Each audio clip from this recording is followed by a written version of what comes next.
Hi everybody, and welcome back to Trudge, a journey to being recovered.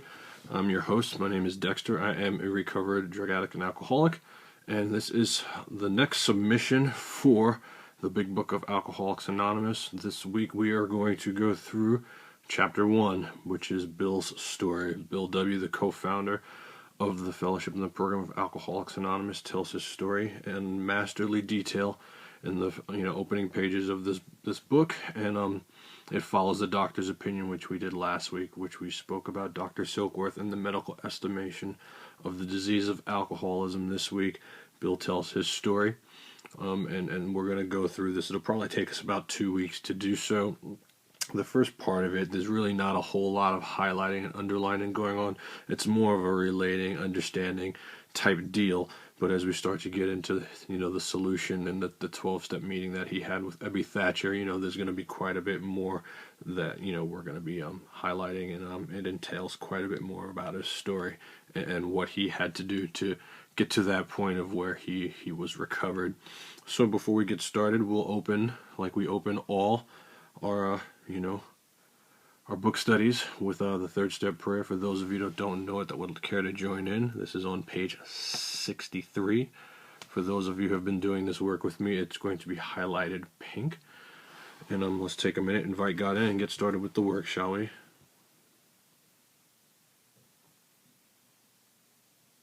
God, I offer myself to Thee, to build with me and to do with me as Thou wilt. Relieve me of the bondage of self, that I may better do Thy will. Take away my difficulties, that victory over them may bear witness to those I would help of Thy power, Thy love, and Thy way of life. May I do Thy will always. Thank you for those of you who joined in, and let's get started. After all the work that we have done to this point, the preference, the forwards, all the headlines and points of interest, the doctor's opinion, we finally, after about 2 months, get to page 1 of our 4th edition basic text, which is the Big Book of Alcoholics Anonymous. Bill's story. War fever ran high in the New England town to which we new young officers from Plattsburgh were assigned, and we were flattered when the first citizens took us to their homes, making us feel heroic. Bill's talking about his early years in the World War. Here was love, applause, war, moments sublime, with intervals hilarious. I was part of life at last, and in the midst of the excitement I discovered liquor. I forgot the strong warnings and the prejudices of my people concerning drink, which is just another way of saying alcohol. Bill's story is written in some of that really crazy jargon that they used way back in the early 1920s and 30s, to the point where some of these words, I needed a dictionary to understand what they meant. But when he's just a drink, that word, we're talking about alcohol. In time, we sailed for over there. I was very lonely and again turned to alcohol. We landed in England. I visited Winchester Cathedral. Much moved, I wandered outside. My attention was caught by a dog roll on an old tombstone. The word dog roll, that's just another way of saying an inscription. And, we're looking at the young Bill W., late teens, early 20s, being in a war, being a veteran of these wars. It said, here lies a Hampshire grenadier who caught his death drinking cold small beer. A good soldier is ne'er forgot, whether he dieth by musket or by pot.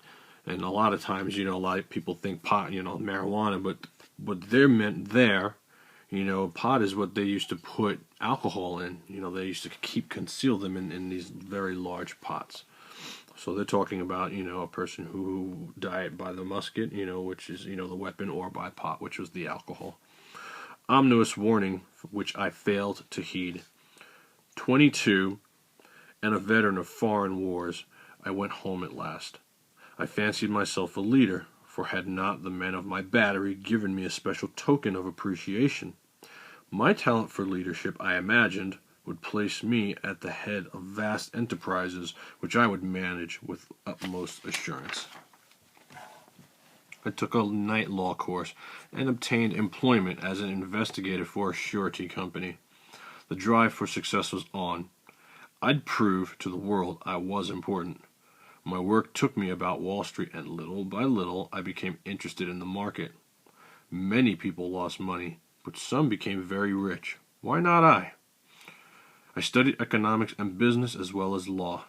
Potential alcoholic that I was, I nearly failed my law course. So, Bill starts off slow. He's a very ambitious man, very intelligent man, and he goes on to make, himself a success story. Very early, 22, 23, 24, 25 years of age, this guy's, making money doing big things. But he also recognized that he had a drinking problem, potential alcoholic that he was. He wasn't nearly full-blown yet, but as we continue to read through his story, we start to see the different levels of alcoholism that start taking place in his life to the point where, he became a hopeless alcoholic. At one of the finals, I was too drunk to think or write. Though my drinking was not yet continuous, it disturbed my wife. We had long talks when I would still her forebodings by telling her that men of genius conceive their best projects when drunk, that the most majestic constructions of philosophic thought were so derived. By the time I had completed the course, I knew the law was not for me. The inviting maelstrom of Wall Street had me in its grip. Business and financial leaders were my heroes. Out of this alloy of drink and speculation, I commenced to forge the weapon that would one day turn in its flight like a boomerang and all but cut me to ribbons. Living modestly, my wife and I saved $1,000. $1,000 is a lot of money back then. It went into certain securities, then cheap and rather unpopular. I rightly imagined that they would someday have a great rise. I failed to persuade my broker friends to send me out looking over factories and managements, but my wife and I decided to go anyway. I had developed a theory that most people lost money in stocks through ignorance of markets. I discovered many more reasons later on. We gave up our positions and we roared on a motorcycle, the sidecar stuffed with tent, blankets, change of clothes, and 3 huge volumes of financial reference servants. Our friends thought a lunacy commission should be appointed, so here Bill is, pretty dedicated to what he believes in. He goes out on this, this journey, with his wife Lois, destined to come back with, enough information that will be making him, to the success story that he believes he can be, and that's exactly what happened. Perhaps they were right. I had some success at speculation, so we had a little money, but we once worked on a farm for a month to avoid drawing on our small capital. That was the last honest manual labor on my part for many a day. We covered the whole eastern United States in a year. At the end of it, my reports to Wall Street procured me a position there and the use of a large expense account. So this trip, this journey, this sacrificing of a year to do all this reference work for Bill, it really, it turned out big for him, and all of a sudden he's kind of arrived, he's kind of made it. The exercise of an option brought in more money, leaving us with a profit of several $1,000s for that year. And again, back then, $1,000 is, is nothing like $1,000 is now. Those people, they were rich. For the next few years, fortune and money and applause, fortune threw money and applause my way. I had arrived. My judgment and ideas were followed by many to the tune of paper millions. The great boom of the late 20s was seething and swelling. Drink was taking an important, exhilarating part in my life. So now we're seeing, as he's made it, and he's arrived, so to speak, how alcohol is starting to become a more prominent part of his life. There was loud talk in the jazz places uptown. Everyone spent in thousands and chatted in millions. Scoffers could scoff and be damned. That's like, like you ever hear the expression like haters gonna hate? That's kind of like the 1920, 1930 expression, those people who would see him, who had made it, the envy and the jealousy. Those were the scoffers, so to speak. I made a host of fair weather friends. My drinking assumed more serious proportions, continuing all day and almost every night. So now we're really starting to slowly, within the first couple pages, turn up the, the heat on this guy's drinking, coming from the war, to law school, to, setting out on a motorcycle with Lois, and, to obtain this information and coming home and making it inside of 2-3 years. Now he's drinking almost every day and every night. The remonstrances of my friend terminated in a row, and I became a lone wolf. I became a lone wolf highlighted orange. I don't know about you guys, but I know for me, in the beginning, my using, my drinking, a lot of times is a very social aspect of my life. But at the end, where I moved from the realm of, wanting to needing to, I began using by myself. I began using alone. I didn't need other people around. The only thing I needed was the vice, the drugs, the alcohol. And this is what started happening to Bill. See, when I first read Bill's story, it just didn't make any sense to me. I couldn't relate to any of it. I've never been in a war. I didn't drink that way. But now I start to understand, being taught this work. It's not about the substance or what he did for a living versus what you did for a living. A lot of us can relate to being alone, at the end especially. There were many unhappy scenes in our sumptuous apartment. There had been no real infidelity, for loyalty to my wife, helped at times by extreme drunkenness, kept me out of those scrapes. Infidelity, he didn't have to worry about that because he was so drunk half the time. In 1929, I contracted golf fever. We went out once to the country, my wife to applaud, while I started out to overtake Walter Hagen. Walter Hagen was like, when Tiger Woods was at, the top of his game. I guess that's what Walter Hagen could have been related to. Liquor caught up with me much faster than I came up behind Walter. I began to be jittery in the morning. Golf permitted every day and every night. It was fun to carry him around the exclusive course, which had inspired such awe in me as a lad. Okay, the things that he used to see as a kid, now he's absolutely there. And again, just another aspect of his life that allows more drinking. Golf, the course, the carts, the alcohol, they all go hand in hand. I acquired, the impeccable coat of tan one sees upon the well-to-do. The local banker watched me whirl fat checks in and out of his till with amused skepticism. So Bill's the man. At this point, it's like all the things that he could have ever wanted for himself, he's got, but the one thing that continued to happen as he acquired this and that, law school, the stock exchange, golf, is that his alcoholism was progressing. And, as we continue to read, we're going to see that it was progressing at an alarming rate. Abruptly, in October of 1929, hell broke loose on the New York Stock Exchange. After one of those days of inferno, I wobbled from a hotel bar to a brokerage office. It was 8 o'clock. 5 hours after the market closed. The ticker still clattered. I was staring at an inch of the tape which bore the inscription XYZ-32. It had been 52 that morning. I was finished, and so were many friends. The papers reported men jumping to their death from the towers of high finance. That disgusted me. I would not jump. I went back to the bar. Back to his safe place, back to what he knows. My friends had dropped several million since 10 o'clock, so what? Tomorrow was another day. As I drank, the old, fierce determination to win came back. Next morning, I telephoned a friend in Montreal. He had plenty of money left, and I thought I had better go to Canada. So, here's a little geographic that we're seeing happen with Bill. Going to Canada to try to recreate, his old lifestyle, because now the money's gone, but he feels like he can go get it back. What he failed to recognize is that wherever you go, you take your alcoholism with you. His disease followed him. By the following spring, we were living in our accustomed style. They were still living pretty fat, eating good. I felt like Napoleon returning from Elba. That's a huge statement for him, that victorious feeling, that unstoppable feeling, that unbeatable feeling. No St. Helena for me, but Drinking caught up with me again, and my generous friend had to let me go. This time, we stayed broke. We went to live with my wife's parents.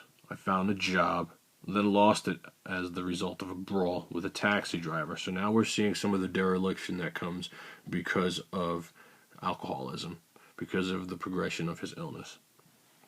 Mercifully, no one could guess that I was to have no real employment for 5 years. 5 years. That's a long time. Or hardly draw a sober breath. My wife began to work in a department store, coming home exhausted to find me drunk. I became an unwelcome hanger-on at brokerage places, the same places where he used to be revered as one of the most amazing people to ever work there. Now he wasn't even really welcome there. This next sentence is going to be highlighted orange, guys, and it's going to also be underlined. And it says, liquor ceased to be a luxury, it became a necessity.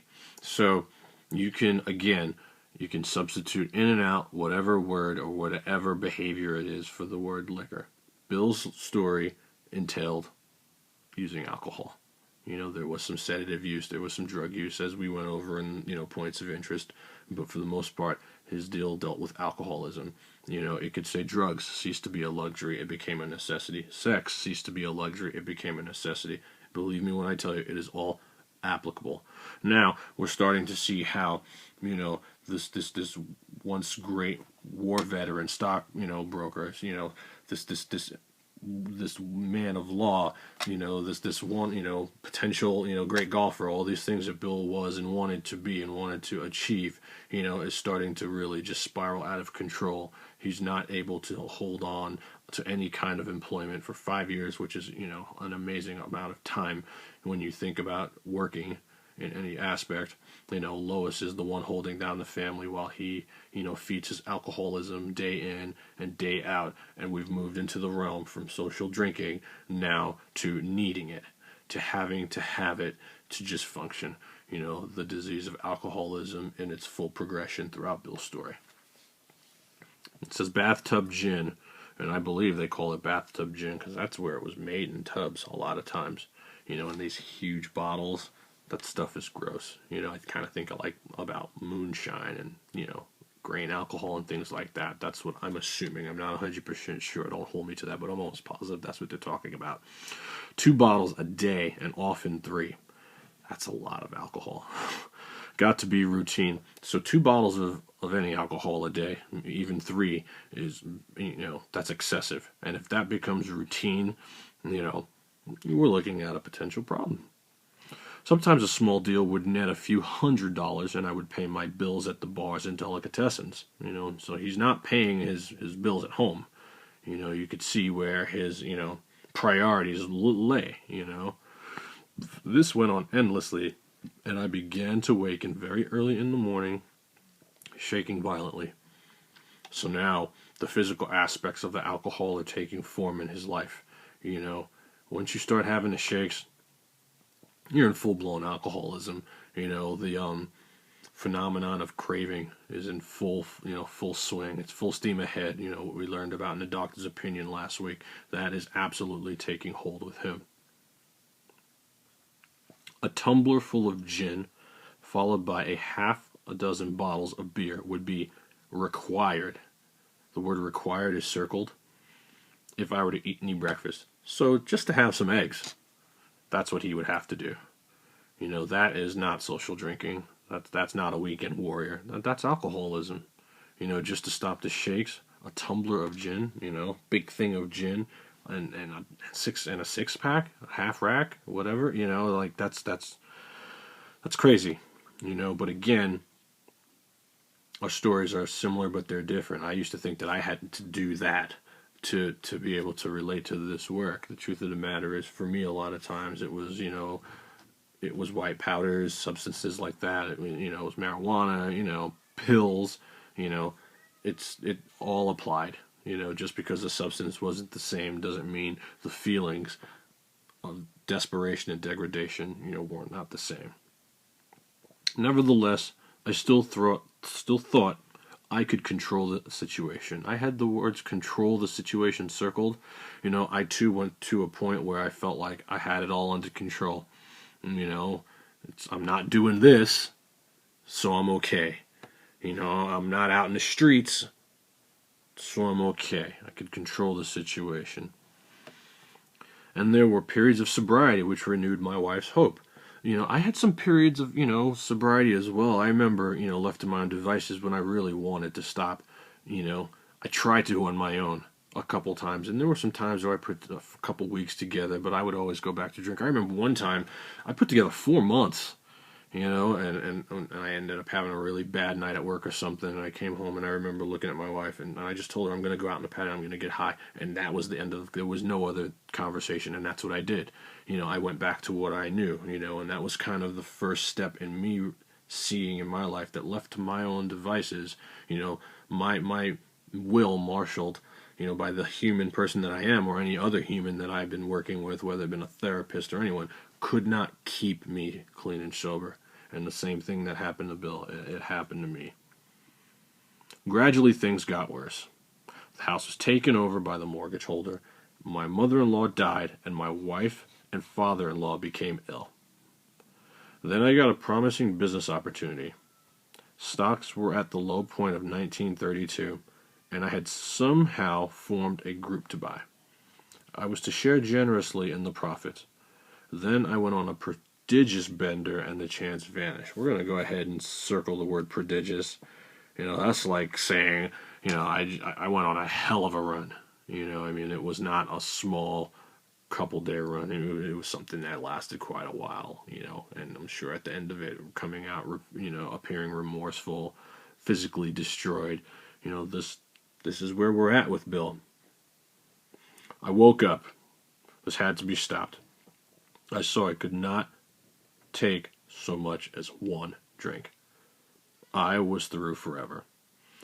Before then, I had written lots of sweet promises, but my wife happily observed that this time I meant business, and so I did. Shortly afterward, I came home drunk.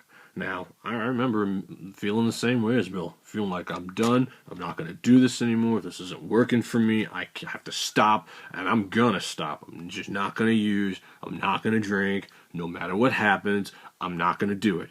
And then like a couple days would go by, or a couple hours would go by, and that line that I had drawn in the sand got crossed, and I would come home bombed. This happened to me in succession a number of times before I was able to get clean and sober. And the same thing happened to Bill. There had been no fight. Where had been my high resolve? I simply didn't know.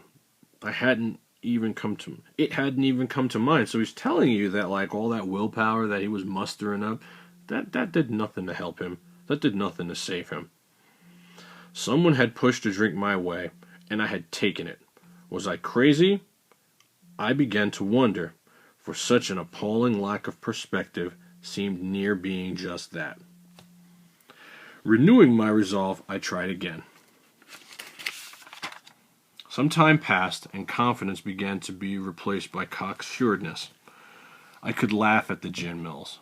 Now I had what it takes, so he's thinking that because he's put together a little bit of time, that, he's kind of better than those who are still stuck in their disease. What he doesn't understand is he really hasn't found any type of cure or recovery. He's just got this pure abstinence, and he's thinking he's got it licked.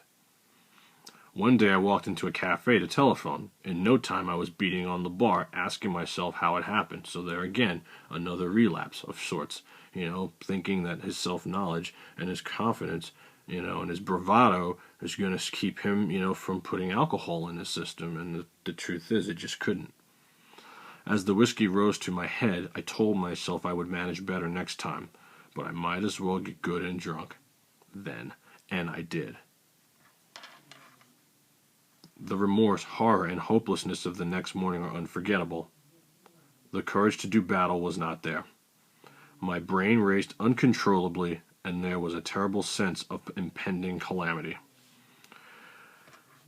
I hardly dared cross the street lest I collapse and be run down by an early morning truck, for it was scarcely daylight. An all-night place supplied me with a dozen glasses of ale. My writhing nerves were stilled at last.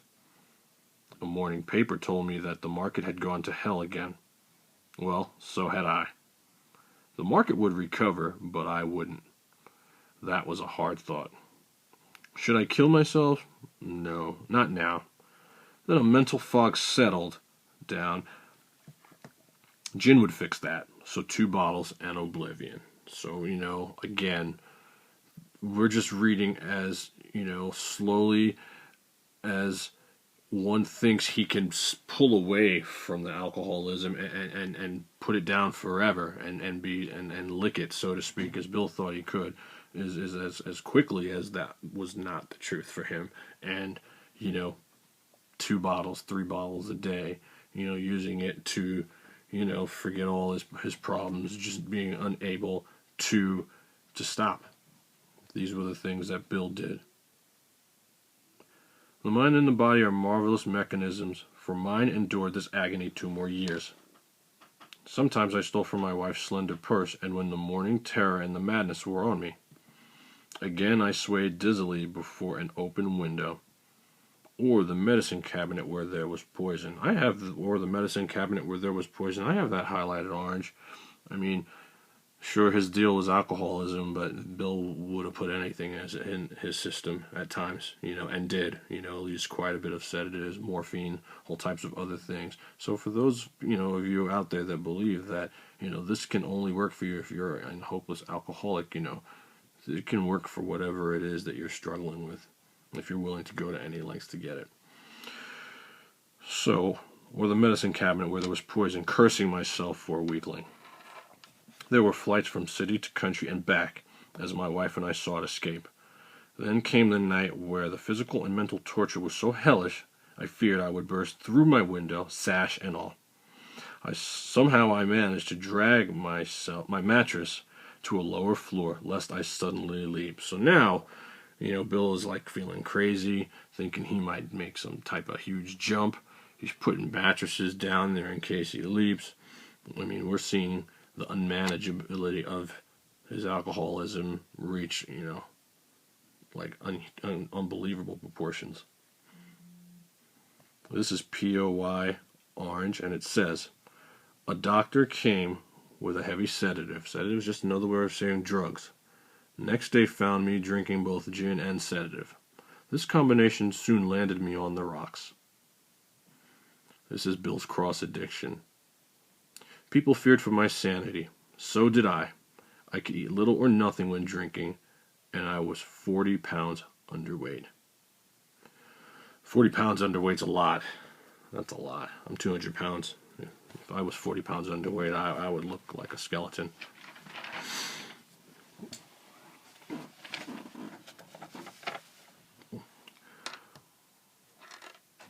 We're going to stop for today, guys. I have something I need to take care of, and we will finish the second part of Bill's story next week. Until such time, you guys, please make sure that you're going over the work, and remember to pay attention, pay it forward, and rely on God and not on others. Next week, we'll finish the second half of Bill's story, and we'll start to talk about the solution in all its forms. Until such time, thank you for allowing me to be of service, and namaste.